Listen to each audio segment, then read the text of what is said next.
Okay. Alice O'Connell from Capsule. Hi, Hi, yes, how are we? good. How are you? Very good. It's very nice to see you both. Thank you Yeah. for meeting me in my house. Very Hey, Thank you kind for of meeting you. us in my home, in his home. Here we yes, are. Where are your homes? Where are you right now? Austin. Yeah, Austin, Texas.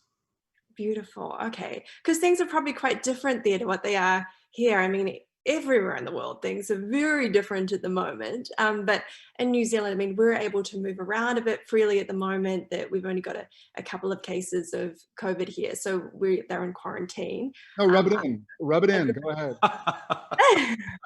Sorry, I'm sorry. Yeah. But so I guess we're interested in like what can you give us a bit of insight into what it's like over there for you guys? What's happening? It's pretty. We're spiking pretty hard over here in Texas. We're definitely one of the higher COVID cases states in the U.S. right now. So it's. I mean, I know just personally, like me and my wife, my kids, we've been on lockdown and stayed pretty much locked down, kind of watching the numbers for the better part of 4 months now, and it's getting really depressing. it's really starting to weigh down because I was talking to Jared earlier. It's like I just I haven't left the house much for anything. I haven't eaten at a restaurant. I haven't gone on a date with my wife in months, and I haven't gotten on a plane, which I do. Jared and I generally are flying twice a week at least. And so it's just been a very big adjustment. I mean, I will say the silver lining is I get to spend this time with my family and my kids. That's great. But it is a shock to the system. Yeah, same. We locked down. I mean, we got sent home March 13th, Friday the 13th, apropos. And it was sort of like, hey guys, we need to just clear things up. It'll be a couple of weeks or a month. And I think part of me thought in April, we'd be going back north to Vancouver. Obviously that didn't happen. Then late April didn't happen, in May and June. And now here we are in late July. So it's been interesting. And we were locked down as well. And then about 2 months ago, early June, my wife and kids and I set off on a road trip. We were like, they're all going to kill each other or we're going to kill them.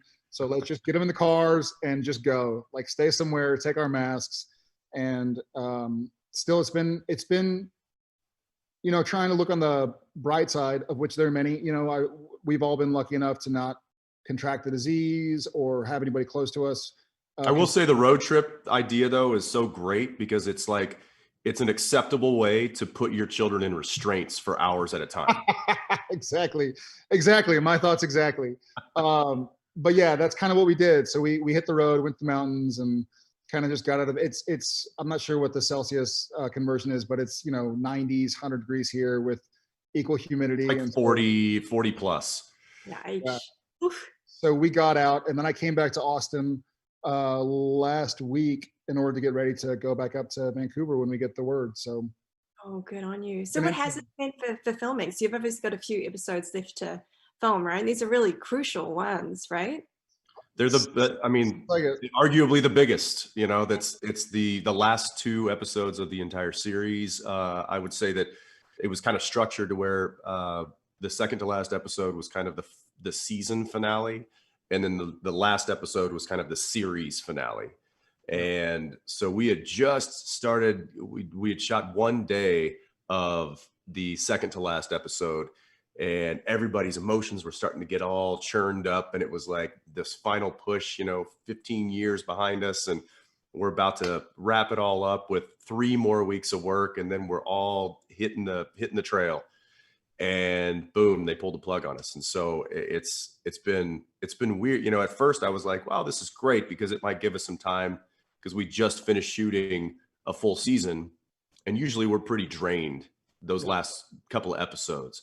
And I'm like, this is great because we can come back, we're refreshed, we got some rest, we can hit it with with some fresh legs, and now now it's like, all right, I'm fresh, I'm good, let's go. Everybody's, I think, really kind of itching to get back and get this thing over the finish line. Yeah. I bet, yeah. Well, I mean, I mean, it's pretty hard to get into New Zealand right now, but why don't you guys come here? Come film it here.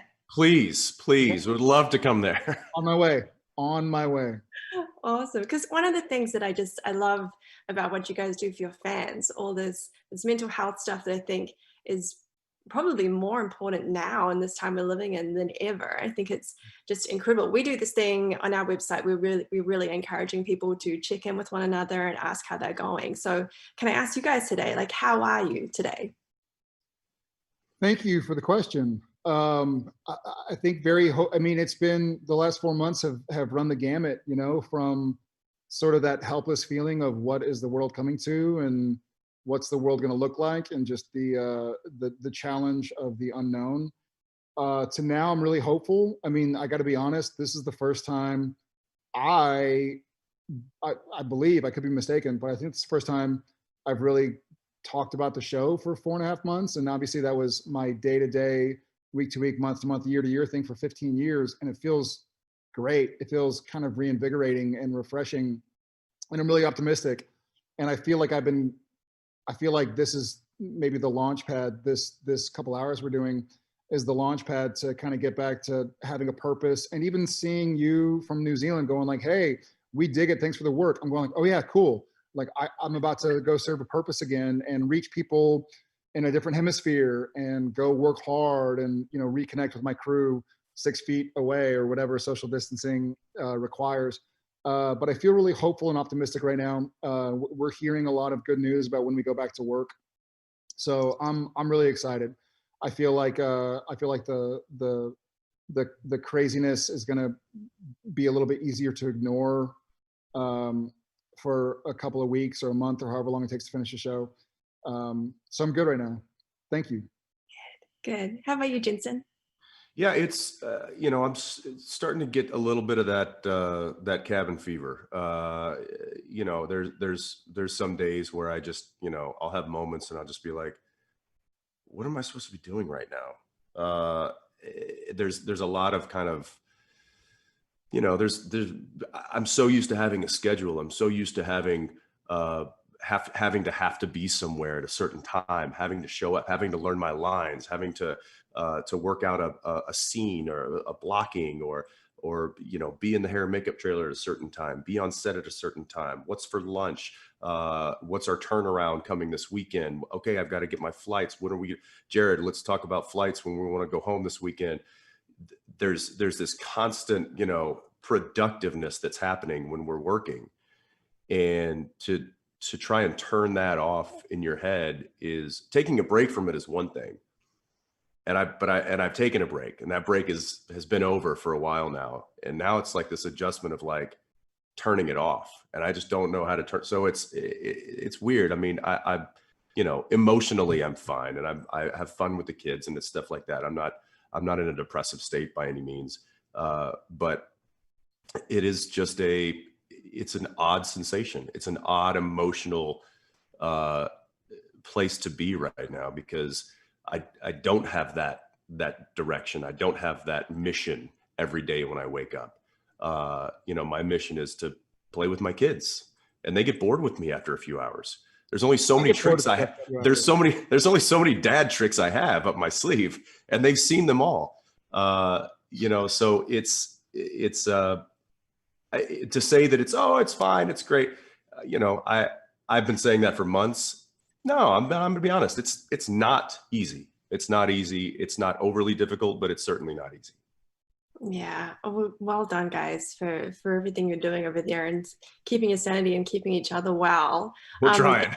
Yeah, it's strange seeing you apart. It's sad that you're in different places. We We're love still close enough. We're still in the same city, right? So yeah, I mean, he's a couple of miles to my west here right now, and I still haven't seen him because it's like, you know, quarantine. Yeah, we do have the soup cans though. Yeah, the cans. It's yeah. Hey, what are you watching right now? I'm watching you on TV. I got to wrap up. So I guess if you guys have got like a final message to your fans, you're in the whole other hemisphere in New Zealand, please shoot. I'll say thanks for finding us. Thank you for finding us, and we apologize that it's over 320 episodes of your life. If you, we didn't intend to go this long, but the fact that we have has been one of the greatest blessings of our life, and we hope that you enjoy what we put together for you. Yeah, as much as it feels like we may have orchestrated this whole quarantine thing to give y'all time to catch up, we didn't. But we're grateful, silver lining, that y'all had time to catch up, and we're gonna take this home for you guys, and just grateful for y'all's support. We feel it. You know, I know we're far away, but we feel it. Thank you so much. Thank All the you. best for the final episodes, guys. Have a lovely evening. Take care. Thanks, Alice.